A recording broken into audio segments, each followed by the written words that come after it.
Il y a plein de gens qui pensent que la pleine conscience, c'est s'asseoir par terre en lotus à méditer pendant des heures, des pratiques un peu loufoques, ésotériques comme ça, alors que pas du tout. En fait, t'as même pas besoin de te mettre à la méditation si tu veux commencer à profiter des bienfaits de la pleine conscience. T'as juste à continuer de faire la même chose, les mêmes activités que tu as déjà dans ton quotidien, mais d'arrêter de te distraire pendant que tu les fais. Ça peut être la musculation. Tu sais, à la salle de sport, il y a bon nombre de pratiquants de musculation qui, entre leurs séries, attrapent leur téléphone et commencent à scroller sur Instagram. Leur corps est là, leur corps est bien là dans la salle de sport, mais leur esprit, lui, il est ailleurs. Leur esprit, il est quelque part dans la matrice numérique. Il y a une espèce de dissociation qui s'opère entre le corps et l'esprit. Et ça, c'est l'inverse de la pleine conscience. La pleine conscience, c'est quand ton corps et ton esprit sont unis, ils sont au même endroit, à cet instant T. Le plus gros frein aujourd'hui à la pleine conscience, évidemment, c'est les distractions permanentes, surtout le téléphone.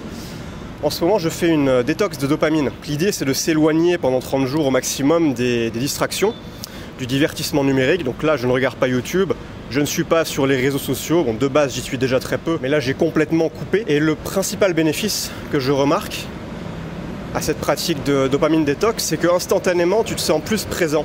Tu te sens plus ancré dans ton environnement. Là, je suis à la muscu, je pense que ça se voit. Bon, là, je fais une petite vidéo, c'est assez exceptionnel. Mais habituellement, entre mes séries, là, je fais du deadlift, par exemple. Entre mes séries de deadlift, juste, je m'assois, je respire, je me concentre sur mon souffle. J'inspire lentement, j'expire lentement. Je récupère comme ça pendant 3 minutes et je retourne à la série suivante. Mais à aucun moment, je ne vais tolérer de me laisser distraire par mon téléphone. C'est hors de question. Là, je te prends l'exemple de la salle de sport, mais tu peux également pratiquer la pleine conscience dans plein d'autres activités. Un truc tout con, c'est si tu attends à la salle d'attente. La salle d'attente, typiquement, c'est l'endroit par excellence où les gens sont tous sur leur téléphone parce qu'ils n'ont rien à faire. Par définition, salle d'attente, c'est là pour que t'attendes. C'est nul, on se fait chier. À l'époque, avant les smartphones, t'avais tu sais, les vieilles piles de magazines là, qui datent de plusieurs années avec des informations complètement obsolètes dedans, mais tu les lisais quand même si tu t'en foutais, parce que tu voulais arracher ton esprit à l'ennui du moment présent. Pour moi, il est là le problème, c'est qu'on cherche à s'arracher à nous-mêmes en permanence.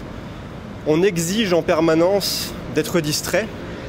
On a perdu l'habitude d'accepter l'ennui. L'ennui aujourd'hui, c'est vu comme quelque chose d'affreux, je veux dire, c'est abominable. Si tu t'ennuies pendant 5 minutes, mais t'as qu'une seule envie, c'est de t'arracher à toi-même. D'ouvrir TikTok pour que ton esprit vagabonde de mini-vidéo à mini-vidéo. C'est ça aujourd'hui l'état d'esprit des gens, on n'est plus capable de s'ennuyer. L'industrie du divertissement, que ce soit à travers les séries Netflix, les réseaux sociaux, l'industrie du divertissement est en plein boom, et ça depuis des années, parce qu'il y a une demande croissante pour justement s'arracher au présent. Et quand tu prends l'habitude dans des moments comme dans le bus, à la salle de sport, même le matin par exemple. Le matin, pourquoi est-ce que tu as besoin de regarder tes messages tout de suite? Moi j'attends toujours minimum 2 heures avant de regarder mes messages, sinon j'ai l'impression que ça m'agresse le cerveau. Je préfère vraiment commencer la journée dans la sérénité, en étant déconnecté d'internet, déconnecté de tout ce bruit du monde, cette pollution mentale. C'est un excellent exercice. La prochaine fois que t'as rien à faire, que tu te fais chier, oblige-toi à laisser ton téléphone dans ta poche. Tu verras, au début, ça va être très inconfortable. Tu vas avoir des pensées qui viennent, tu vas sentir une sensation physique d'inconfort. Surmonte-la, cette sensation, va au-delà de cette sensation et tu verras que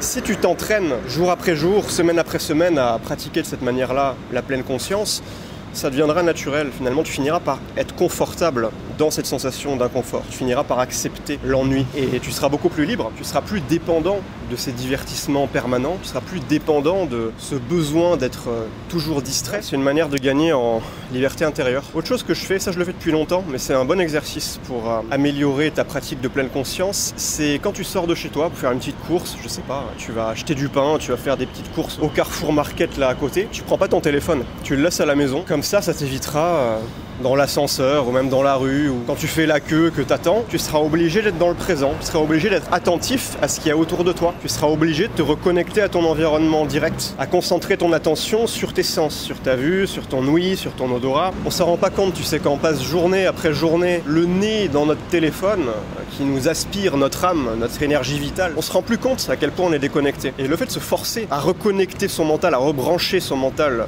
au moment présent, ça nous fait réaliser, putain, mais avant, vraiment mon corps et mon esprit n'étaient plus au même endroit. Il y avait une dissociation qui s'était opérée. 50 ans en arrière, il y a 50 ans, c'était courant pour les gens au quotidien de s'ennuyer, mais la plupart acceptaient ça. Ils se faisaient chier, ils étaient contents, quoi. Ils acceptaient de ne pas en permanence avoir une distraction sous la main. C'est là que le téléphone est vicieux, c'est que c'est une distraction d'une très grande intensité que tu as en permanence à disposition. Il suffit de sortir le téléphone de ta poche, le déverrouiller, ça prend quoi?